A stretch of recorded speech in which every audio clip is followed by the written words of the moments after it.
Hello guys, welcome to our channel. അപ്പോൾ നമ്മളിന്ന് ACL surgery ചെയ്തിട്ട് സത്യത്തിൽ 3ാമത്തെ ദിവസമാണ്. അപ്പോൾ ഞാൻ എൻ്റെ 1ാമത്തെ ദിവസം അനുഭവമാണ് പറയുന്നത്. നമുക്കെന്താ വെച്ചാൽ അന്ന് വീഡിയോ എടുക്കാനൊന്നും കഴിഞ്ഞില്ല. അന്ന് അവിടുത്തെ തിരക്കുകളും ICUവിലൊക്കെ ആയിരുന്നു, ഒരു ഒബ്സർവേഷനിലൊക്കെ ആയിരുന്നു. അതുകൊണ്ട് ആ തിരക്കൊക്കെ കാരണം നമുക്കൊന്ന് വീഡിയോ എടുക്കാൻ കഴിഞ്ഞില്ല. ഞാൻ കോഴിക്കോട് നാഷണൽ ഹോസ്പിറ്റലിലാണ് സർജറി ചെയ്തത്. അത് ഷനീദായിരുന്നു എൻ്റെ ഡോക്ടർ, ഷനീദ് സാറാണ്. നല്ല രീതിയിലുള്ളൊരു ആകപ്പാട് നല്ല രീതിയിലുള്ള സർവീസാണ് എനിക്ക് അവിടെ നിന്ന് കിട്ടിയിട്ടുണ്ടായിരുന്നത്. നമ്മൾ 15-ാം തീയതി വൈകുന്നേരം അവിടെ ഒരു 6 മണിയാവും എത്തുന്നു. പിന്നീട് അതിനുശേഷം നമുക്ക് ബ്ലഡ് ചെക്കപ്പും കാര്യങ്ങളൊക്കെ അന്ന് വൈകുന്നേരം തന്നെ ചെയ്തു. വൈകുന്നേരം തന്നെ ബ്ലഡ് ചെക്കപ്പ്, ECG, അതേപോലെ അനസ്തേഷ്യ ചെയ്യണ്ടായില്ല. അനസ്തേഷ്യ ചെയ്യാൻ വേണ്ടിയിട്ട് കപ്പാസിറ്റി ഉണ്ടോ നോക്കാൻ ഹേർട്ടിൻ്റെയൊക്കെ ഒരു എക്സ്റേ ഒക്കെ എടുത്തിരുന്നു. അതൊക്കെ ചെയ്ത് കഴിഞ്ഞ് അന്ന് അവിടെ അഡ്മിറ്റായി. പിന്നെ സിസ്റ്റർ വന്ന് പറഞ്ഞു നമുക്ക് 11 മണിയൊക്കെ ആകുമ്പോൾ ചെയ്യാം ഓപ്പറേഷൻ. അപ്പം 5 മണിക്ക് ശേഷം ഫുഡൊന്നും കഴിക്കണ്ടെന്നൊക്കെ പറഞ്ഞു. ഫുഡും വെള്ളമൊന്നും പറ്റില്ല. അപ്പോൾ നമ്മളൊരു 5-4:30 രാത്രി കഴിച്ചു. രാത്രി കാഷ്വലായിട്ട് ഫുഡൊക്കെ കഴിച്ചതിന് ശേഷം ഒരു മോർണിംഗ് ഒരു 4:30 നീച്ച് 2 പഴം അതേപോലെ കുറച്ച് വെള്ളവും കുടിച്ചു. അത് മാത്രമേ ഫുഡ് കഴിച്ചിട്ടുണ്ടായിരുന്നു. പിന്നീട് അതിനുശേഷം കുറച്ച് നേരം പിന്നെ ഡോക്ടർ 11 മണിയൊക്കെ ആകുമ്പോൾ എത്തുമെന്നാണ് പറഞ്ഞത്. പിന്നെ നമുക്ക് 11 മണിക്കൊന്നും ഡോക്ടർ എത്തിയില്ല. 11 മണിക്ക് എത്തിയില്ല. കുറച്ച് കഴിയുമ്പോൾ ഡോക്ടർ എത്തിയിട്ട് പിന്നെ ഡോക്ടർ പറഞ്ഞു അർജൻറ്റ് കുറച്ച് 2 കേസുകളുണ്ട്, അതുകൊണ്ട് നമുക്ക് കുറച്ച് 2 മണിയാകുമ്പോൾ ഒരു ഓപ്പറേഷൻ ചെയ്യാൻ കഴിയുമെന്നാണ് പറഞ്ഞത്. അപ്പോൾ പിന്നെ നമ്മൾ ക്ഷീണം വല്ലതും വരികയാണെങ്കിൽ നമുക്ക് ട്രിപ്പ് ഇടാം, അല്ലെങ്കിൽ കുറച്ച് വെള്ളം കുടിച്ചോളൂന്നും പറഞ്ഞു. പിന്നെ ഒരു 12 മണി ആ സമയമൊക്കെ ആകുമ്പോൾ കുറച്ച് വെള്ളം കുടിച്ചു. വേറെ ക്ഷീണങ്ങളൊന്നും കാര്യമൊന്നും ഇല്ലാത്തതുകൊണ്ട് ട്രിപ്പ് ഇടാനൊന്നും പറഞ്ഞില്ല. ശേഷം നമ്മളൊരു 2 മണിയൊക്കെ ആകുമ്പോഴേക്കും പിന്നെ നമ്മൾ അടിയിലേക്ക് ഒരു മല്ലുമുണ്ട്, ഒരു മുണ്ടൊക്കെ സെറ്റപ്പ് മുണ്ടിടും. അതേപോലെ മുകളിലൊരു ഓപ്പറേഷന് വരുന്ന ഒരു രീതിയിലുള്ളൊരു കുർത്ത ടൈപ്പ് ഒരു തുണി നമുക്ക് തരും. അതിട്ടതിന് ശേഷം ഓപ്പറേഷൻ തിയേറ്ററിലേക്ക് കൊണ്ടുപോവുകയാണ് ചെയ്തത്. 2 മണിയൊക്കെ ആകുമ്പോൾ കൊണ്ടുപോയി. അവിടെ ഒരുപാട് തിരക്കുണ്ടായിരുന്നു. ഒരു 4ഓളം ഓപ്പറേഷൻ തിയേറ്റർ അവിടെ ഉണ്ടെങ്കിലും കൂടുതലും ഓപ്പറേഷൻ സർജറി ഒക്കെ നടക്കുന്ന ഒരു ഹോസ്പിറ്റൽ ആയതുകൊണ്ട് തന്നെ അത്യാവശ്യം നല്ല രീതിയിൽ തിരക്ക് അവിടെ ഉണ്ടായിരുന്നു. അതുകൊണ്ട് 2 മണിക്ക് കൊണ്ടുപോയി ഒരു 4 മണിവരെയൊക്കെ 4 മണിവരെ നമ്മളവിടെ വെയിറ്റ് ചെയ്യേണ്ടി വന്നു. ഓപ്പറേഷൻ തിയേറ്ററിലേക്ക് കയറുന്ന സമയത്ത് എന്ന് വെച്ചാൽ അവിടെ ഫുൾ എക്യുപ്പൈഡ് ആയിരുന്നു.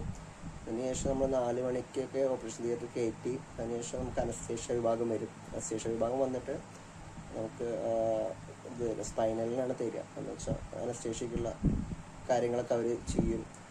അരയ്ക്ക് താഴേക്ക് നമുക്ക് ലിഗ്മെൻറ്റിൻ്റെ ഓപ്പറേഷൻ സർജറിയിലെ, അപ്പോൾ അരയ്ക്ക് താഴോട്ട് നമുക്ക് ഒരു സ്പൈനലിനുള്ളൊരു ഇഞ്ചക്ഷൻ തരും. അതിൻ്റെ വേദന മാത്രമേ നമുക്ക് വരുള്ളൂ. പിന്നീട് ഒരു 4 മണിക്കൊക്കെ തന്നു. അതിനുശേഷം 4:20 ആകുമ്പോഴേക്കും ഓപ്പറേഷൻ സ്റ്റാർട്ട് ചെയ്യുകയാണ് ചെയ്തത്. നമുക്കറിയാൻ കഴിയും, കാര്യങ്ങളൊക്കെ അറിയാൻ കഴിയും. ഒരു കാല് പിടിക്കുന്നതും കാര്യങ്ങൾ തൊടുന്നതെല്ലാം മനസ്സിലാകാൻ കഴിയും. പക്ഷെ പെയിനും കാര്യങ്ങളൊന്നും നമുക്കത്ര കാര്യമായിട്ട് എടുക്കില്ല എന്ന് മാത്രം. പിന്നെ 4:20 ഒരു ഓപ്പറേഷൻ സ്റ്റാർട്ട് ചെയ്തിട്ട് നമ്മളൊരു 7 മണി 7:15 ആകുമ്പോഴേക്കും ഓപ്പറേഷൻ കഴിഞ്ഞിരുന്നു. പിന്നെ ഡോക്ടർ അപ്പോൾ തന്നെ സംസാരിക്കുകയൊക്കെ ചെയ്തു. കാര്യങ്ങളൊക്കെ കഴിയുമ്പോൾ തന്നെ സംസാരിക്കുകയൊക്കെ ചെയ്തു. ACLന് മാത്രമേ പ്രശ്നമുള്ളൂ, മെനിസ്കസിനൊന്നും വേറെ പ്രശ്നങ്ങളും കാര്യങ്ങളൊന്നും ഇല്ലാതൊക്കെ ഡോക്ടർ അപ്പോൾ തന്നെ പറഞ്ഞിരുന്നു. പിന്നീട് അത് കഴിഞ്ഞ് 7 മണിയൊക്കെ ആകുമ്പോഴേക്കും ഓപ്പറേഷൻ കഴിഞ്ഞ് നമ്മൾ നേരെ ICUക്ക് മാറ്റുകയാണ് ചെയ്തത്. സർജറി ലാസ്റ്റൊക്കെ എത്തുമ്പോൾ നമുക്ക് അറിയാനൊക്കെ കഴിയും, ഒരു ഹോളിഡോ കാര്യങ്ങളൊക്കെ ചെയ്യണമെന്നൊക്കെ നമുക്ക് അറിയാനൊക്കെ കഴിയും. പക്ഷെ നമുക്ക് വലിയ കാര്യമായിട്ട് പെയിനും കാര്യങ്ങളൊന്നും ഉണ്ടാകുന്നില്ല. നമ്മുടെ മുകളിൽ മുഖത്തിൻ്റെ അവിടെയായിട്ട് ഒരു മറക്കുകയൊക്കെ ചെയ്യും. അത് കഴിഞ്ഞ് നമ്മൾ ഓപ്പറേഷൻ കഴിഞ്ഞ് നേരെ ICUക്ക് മാറ്റും. ICUക്ക് മാറ്റിയിട്ട് പിന്നെ നമ്മളൊരു ഒബ്സർവേഷനാണ്. കാരണം അനസ്തേഷ്യയൊക്കെ തന്നതല്ലേ, അപ്പോൾ എങ്ങനെ പ്രതികരിക്കണം, എങ്ങനെ ബോഡി എങ്ങനെ പ്രതികരിക്കണം, റിയാക്ട് ചെയ്യണമെന്ന് അറിയാൻ വേണ്ടിയിട്ടാണ്. അപ്പോൾ നമ്മളൊരു 7 ആകുമ്പോഴേക്കും ICUക്ക് മാറ്റി. അതിൻ്റെ ഇടയിൽ നമ്മുടെ ബൈസ്റ്റാൻഡറിനൊക്കെ ഒന്ന് കാണാനുള്ളതൊക്കെ കൊടുക്കും. അത് കഴിഞ്ഞ് നമ്മളവിടെ കിടത്തി. പിന്നെ ജസ്റ്റ് ഞാൻ ഉറങ്ങി. അപ്പോഴൊക്കെ ചെറുതായിട്ട് പെയിനൊക്കെ വന്ന് തുടങ്ങിയിരുന്നു. ചെറുതായിട്ടൊരു 10 മണി ആ സമയമൊക്കെ ആകുമ്പോഴേക്കും, രാത്രി 10 മണിയൊക്കെ ആകുമ്പോഴേക്കും പെയിനൊക്കെ വന്ന് തുടങ്ങിയിരുന്നു. പിന്നെ നമ്മൾ യൂറിൻ പാസ് ചെയ്യുമെന്ന് അറിയാൻ വേണ്ടിയിട്ടാണ് പിന്നെ ഒബ്സർവേഷൻ ചെയ്യുക. അപ്പോൾ നമ്മളൊരു 11 മണി ആ സമയത്ത് തന്നെയാണ് കറക്റ്റ് എൻ്റെ ഓർമ്മ ശരിയാണെങ്കിൽ 11 മണി ആ സമയത്തൊക്കെ ഞാൻ യൂറിൻ പാസ് ചെയ്തിരുന്നു. വേറെ പ്രശ്നങ്ങളൊന്നുമില്ല ശരിക്കും. അത് കഴിഞ്ഞ് കഴിഞ്ഞാൽ ഓക്കെ ആവേണ്ടതാണ്. പിന്നെയും കടത്തി ഞാൻ ICUവിൽ നിന്ന് പിന്നെ ഇറങ്ങുന്നത് ഒരു പിറ്റേ ദിവസം ഉച്ചയ്ക്ക് ഒരു 12 മണി ആ സമയം വരെ അവിടെ ICUവിൽ കടത്തിയിരുന്നു. വേറെ കുഴപ്പങ്ങളൊന്നുമില്ല. രാവിലെ ആകുമ്പോഴേക്കും നമുക്കൊരു ലൈറ്റ് ആയിട്ടുള്ള ഫുഡൊക്കെ തന്നു. എന്ന് വെച്ചാൽ കട്ടൻ കാപ്പി അതേപോലെ ബിസ്ക്കറ്റ് കാര്യങ്ങളൊക്കെ തന്നു. ലൈറ്റ് ആയിട്ടുള്ള ഫുഡ് തന്നിങ്ങനെ തുടങ്ങി. കാരണം വയറ് കാലായി കിടക്കണമല്ലേ. ഞാൻ ഓപ്പറേഷൻ ചെയ്യുന്ന ദിവസം ഒന്നും ശരിക്കും സത്യത്തിൽ കഴിച്ചിട്ടില്ല. കാരണം നമ്മൾ 5 മണിക്ക് എന്നല്ലേ പറഞ്ഞത്. ആദ്യം 5 മണിക്ക് ശേഷം പിന്നീടൊന്നും വെള്ളം പോലും കുടിച്ചിട്ടില്ല. പിന്നെ അതിൻ്റെ കാര്യമായിട്ട് ക്ഷീണം വന്നിരുന്നില്ല. പിന്നെ അവർ ട്രിപ്പൊക്കെ ഇട്ടിരുന്നു. അതിനുശേഷം കുഴപ്പമൊന്നുമില്ലാതെ പിന്നെ മെല്ലെ മെല്ലെ പെയിനൊക്കെ വന്നു തുടങ്ങി. കാലിനൊക്കെ അനക്കാനൊക്കെ പറ്റാൻ തുടങ്ങി. 2 കാലും അനക്കാനും കാര്യങ്ങളൊക്കെ ചെയ്യാൻ തുടങ്ങി. പിന്നെ രാവിലെ നമ്മൾ ജസ്റ്റ് ഡ്രസ്സൊക്കെ ഒന്ന് മാറ്റി, സിസ്റ്റേഴ്സ് വന്നിട്ട് ഡ്രസ്സ് മാറ്റി. അതേപോലെ പിന്നെ ഫുഡ് ദോശയൊക്കെ ഫുഡൊക്കെ തന്നു.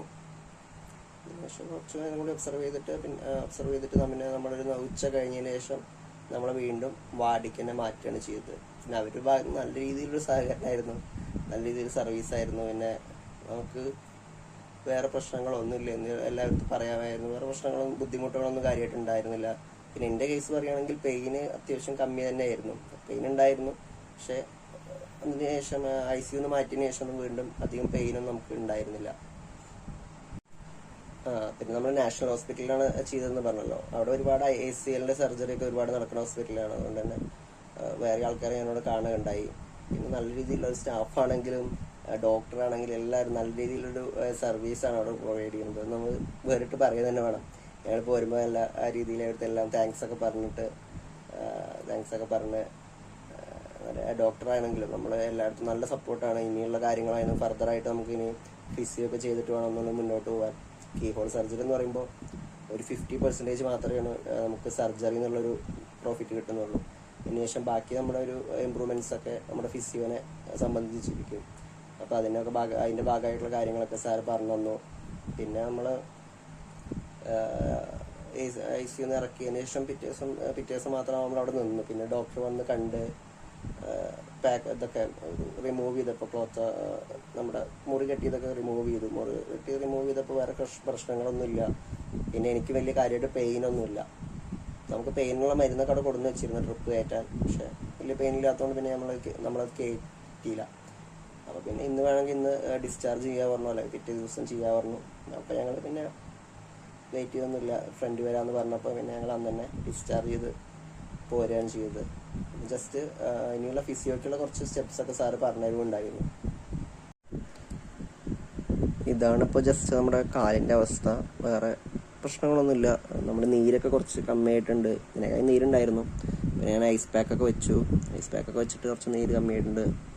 പിന്നെ അത് ഓപ്പറേഷൻ്റെ ഭാഗമായിട്ട് ഒരു ലോഷൻ പരട്ടിയിട്ടുണ്ട്. അതിൻ്റെ ഒരു ഷെയ്ഡ് വ്യത്യാസം വരുന്നുണ്ട്, വേറെ ഒന്നുമില്ല.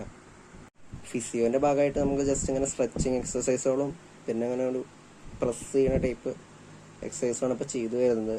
പിന്നെ ജസ്റ്റ് നമ്മൾ കാല് ജസ്റ്റ് ബെൻഡ് ചെയ്യാൻ നോക്കുന്നുണ്ട്. ഒരു 10 ഡിഗ്രി വരെയൊക്കെ ഇപ്പോൾ ബെൻഡിങ് ചെയ്യാൻ കഴിയുന്നുണ്ട്. അതാണ് ഇപ്പോഴത്തെ പ്രോഗ്രസ് ഒക്കെ വരുന്നത്. എനിക്ക് ACL സർജറി സത്യത്തിൽ പറഞ്ഞു കഴിഞ്ഞാൽ ഒരു നല്ലൊരു അനുഭവം തന്നെ ഉണ്ടായിട്ടുള്ളത്. കാരണം ഒരുപാട് ബുദ്ധിമുട്ടുകൾ ഉണ്ടായിട്ടുണ്ട്. പിന്നെ നമുക്ക് ആ ബുദ്ധിമുട്ടുകളൊക്കെ പെട്ടെന്ന് തന്നെ ഒരു 2-3 ദിവസം നമുക്ക് ഒരു ദിവസത്തോളം നമുക്കൊരു പെയിനും കാര്യങ്ങളൊക്കെ കാര്യമായിട്ട് വന്നിട്ടുള്ളൂ. അപ്പോൾ പിന്നെ അതിൻ്റെ റിക്കവറി സ്റ്റേജിലാണ്. അപ്പോൾ നമുക്ക് എന്നെ സംബന്ധിച്ചിടത്തോളം ശരിക്കും നല്ല രീതിയിലുള്ളൊരു സർവീസ് എല്ലാ കാര്യങ്ങളും അവിടെ നിന്ന് ലഭിക്കുകയും ചെയ്തു. നല്ല രീതിയിലുള്ളൊരു ഓർമ്മ തന്നെയാണ് അവിടെ ഉള്ളത്.